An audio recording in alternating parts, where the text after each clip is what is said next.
لكن الله يشهد بما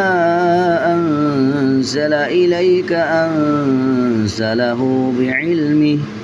والملائكة يشهدون وكفى بالله شهيدا إن الذين كفروا وصدوا عن سبيل الله قد ضلوا ضلالا بعيدا إن الذين كفروا وظلموا لم يكن الله ليغفر لهم ولا ليهديهم طريقا إلا طريق جهنم خالدين فيها أبدا وكان ذلك على الله يسيرا يا أيها الناس قد جاءكم الرسول